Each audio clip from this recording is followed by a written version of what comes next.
अभी ज़रूरत है कि बिहार में कुछ कम से कम 5 से 7 नए यूनिवर्सिटी को बनाई जाए। बिहार में बड़े पैमाने पर कम से कम 9 कमिश्नरी में एक-एक 500 बेड का एक हॉस्पिटल बनाया जाए, ताकि पटना के पीएमसीएच पर या पटना राजधानी पर थोड़ा कम प्रेशर और भार पड़े। यही नहीं, बिहार में छोटे-छोटे उद्योग को बढ़ावा देने की ज़रूरत है। बिहार में एक और जो माँग करने की ज़रूरत है कि बिहार के जो पीएचडी छात्र हैं, पीएचडी कर रहे हैं, उन्हें कम से कम 10,000 रुपया प्रति पीएचडी छात्र जो है उन्हें स्कॉलरशिप दिया जाना चाहिए। बिहार को शिक्षा और स्वास्थ्य और कृषि में बड़े स्तर पर इन्वेस्टमेंट की ज़रूरत है। नमस्कार, आप न्यूज फाउंडेशन देख रहे हैं। मैं हूं आपके साथ वंदना। केंद्र में बजट पेश होने से पहले क्या आम लोगों का राय है? क्या लोग उम्मीद कर रहे हैं इस बार का बजट से? कई चीज़ें जो है न्यूज़ फॉर नेशन आप तक साझा किया, लेकिन अब हम अर्थशास्त्री के पास पहुंच गए हैं और उनसे विशेष बात करेंगे कि इस बार का बजट में बिहार को क्या मिलेगा। बिहार में इस बार चुनाव भी होना है, तो चुनावी साल का कैसा रहेगा बजट। तो हमारे साथ बात करने के लिए हैं डॉक्टर विद्यार्थी विकास, अर्थशास्त्री, assistant professor, N Sinha institute of social studies. Sir से बात करते हैं। सर, स्वागत है आपका न्यूज़ फॉर नेशन में। जी, नमस्कार। इस बार क्या बिहार को मिलने जा रहा है, खासतौर पर बजट को लेकर के किस रूप में देख रहे हैं, क्योंकि चुनावी साल भी है सर।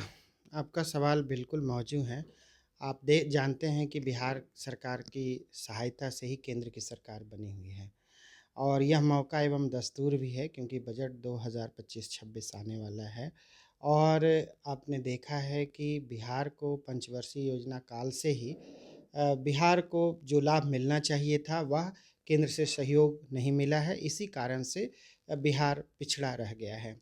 यही नहीं, जब आप देखेंगे कि 1960-65 के करीब से कई राज्यों को जो है विशेष राज्य के योजना का लाभ मिला, स्पेशल पैकेज मिला, लेकिन बिहार को यह लाभ अभी तक नहीं मिला है।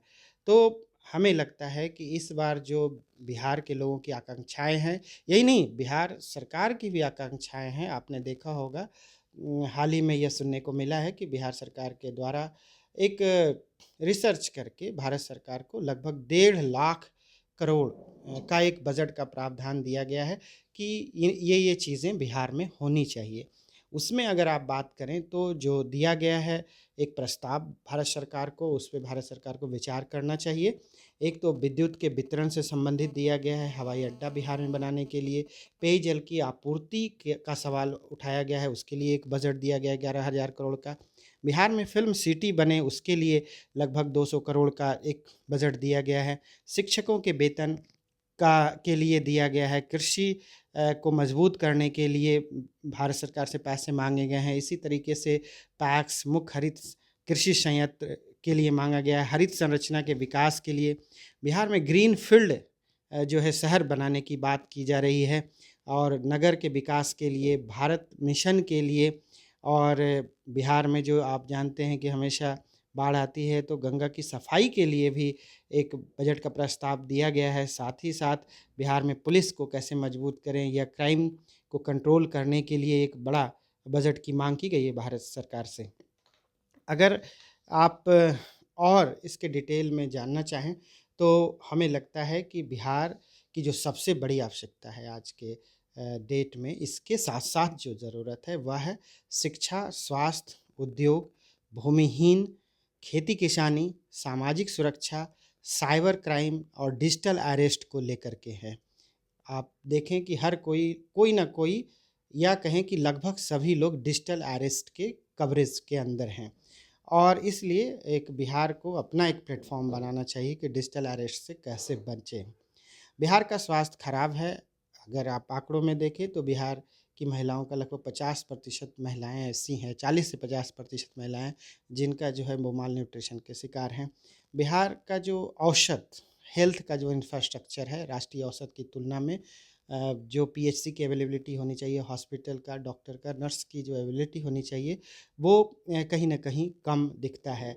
इसी के साथ अगर आप देखें, जो यूनिवर्सिटी है प्रति 10 लाख जनसंख्या पर बिहार में मात्र 0.30 यूनिवर्सिटी है, और दूसरे तरफ आप देखें सिक्किम जैसे राज्यों को तो 13 से 14 प्रति 10 लाख पर दिख रहा है, और हरियाणा, पंजाब गुजरात, कर्नाटका में यूनिवर्सिटी की जो अवेलेबिलिटी है वो बहुत ही ज़्यादा है, बिहार की अपेक्षा अच्छा है।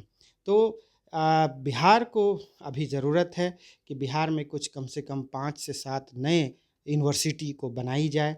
बिहार में बड़े पैमाने पर कम से कम 9 कमिश्नरी में एक-एक 500 बेड का एक हॉस्पिटल बनाया जाए, ताकि पटना के पीएमसीएच पर या पटना राजधानी पर थोड़ा कम प्रेशर और भार पड़े।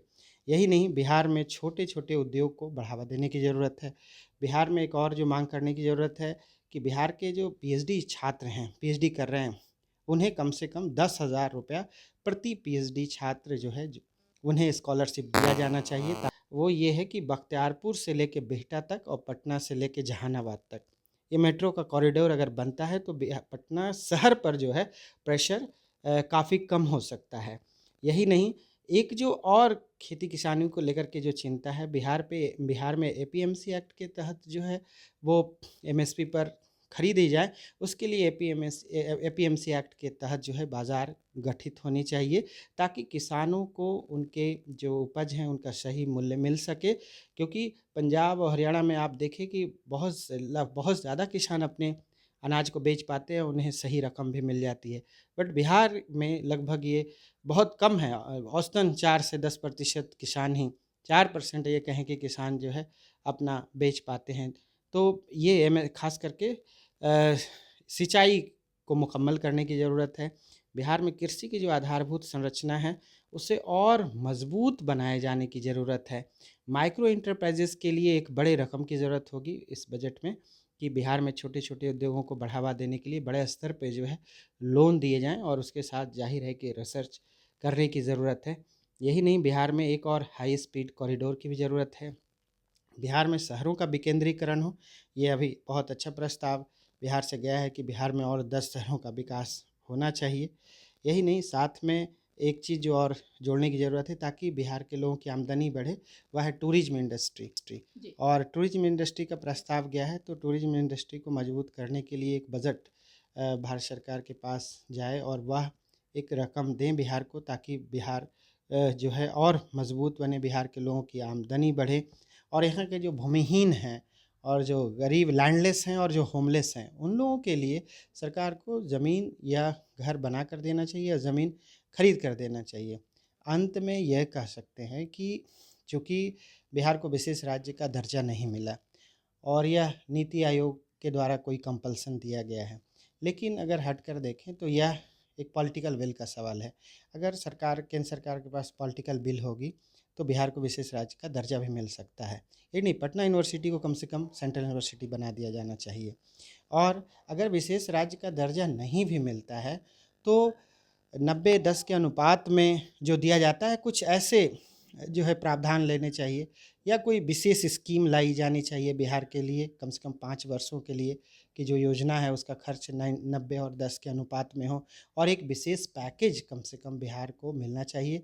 क्योंकि बिहार का जो आप देखें, जो प्रति व्यक्ति राष्ट्रीय आय है वह सबसे कम है। बिहार में यूनिवर्सिटी की जो उपलब्धता है वह राष्ट्रीय स्तर पर सारे राज्यों से कम है। हेल्थ का इंडिकेटर देखें, वह सभी राज्यों से कम है। तो जब शिक्षा, स्वास्थ्य और कृषि के स्तर पर, उद्योग के स्तर पर जब हमारी माली हालत ख़राब है बिहार की, तो क्यों नहीं विशेष राज्य का दर्जा मिलना चाहिए। तो भारत सरकार को इन विषयों पर गंभीरता से अध्ययन करके जो है इस बजट में एक बिहार को सौगात देना चाहिए। निश्चित तौर पे क्योंकि ये काफ़ी रिसर्च के से जो है ये सारी लिस्ट जो तैयार की गई है। लेकिन सवाल ये है कि क्या केंद्र सरकार बिहार पर मेहरबान होगी? पिछली बार सत्ता में जब वो आई थी तब बिहार और आंध्र प्रदेश को लेकर के बड़ी-बड़ी घोषणाएं की थी। तो क्या इस बार रिपीट केंद्र सरकार करेगी दोबारा? जाहिर है करनी चाहिए, क्योंकि आप देख रहे हैं कि बिहार विधानसभा चुनाव का बिल्कुल आगाज हो चुका है, और चुनावी वर्ष में जो है केंद्र सरकार को बिहार के लिए एक अच्छे पैकेज के साथ आना चाहिए। निश्चित तौर, लेकिन बिहार को इस वक्त सबसे ज़्यादा किस चीज़ की दरकार है सर? और जो कि केंद्र से बिहार को मिलना चाहिए? बिहार को जो सबसे बड़ी ज़रूरत है, एक तो विशेष राज्य के दर्जे का ज़रूरत है, और अगर वह नहीं दे पाते हैं तो विशेष योजना ला करके, एक विशेष पैकेज दे करके यहाँ का जो शिक्षा की आधारभूत संरचना है, क्योंकि एजुकेशन में जितना इन्वेस्टमेंट होगा, उतना ज़्यादा वह स्टेट आगे जाता है।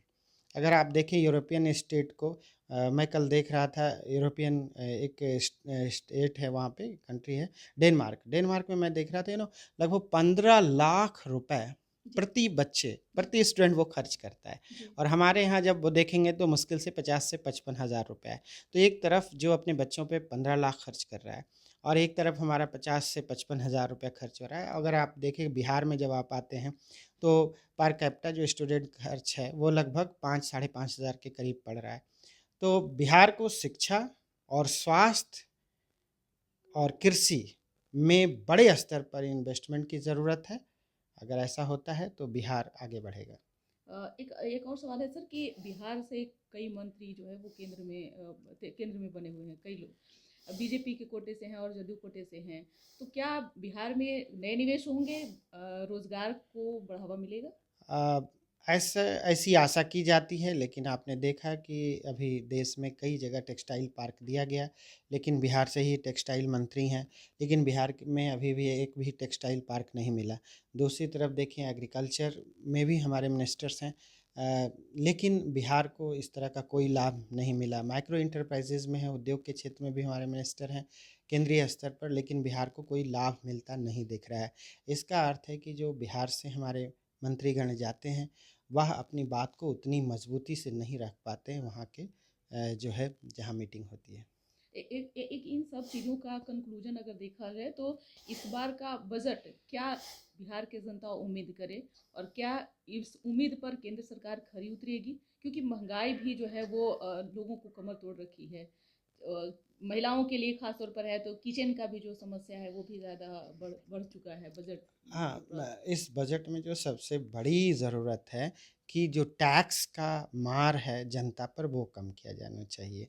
ख़ास करके किचन में जो भार पड़ रहा है, बहुत महंगी वस्तु होती जा रही है। जीएसटी हर चीज़ों पे लगाया गया है। कम से कम जीएसटी जो है खाने-पीने और पढ़ने-लिखने के चीज़ों पर नहीं लगना चाहिए। अगर कम से कम इतना भी होता है तो शायद भारत की जनता साँस लेगी। बहुत बहुत शुक्रिया, आपने बहुत अच्छी अच्छी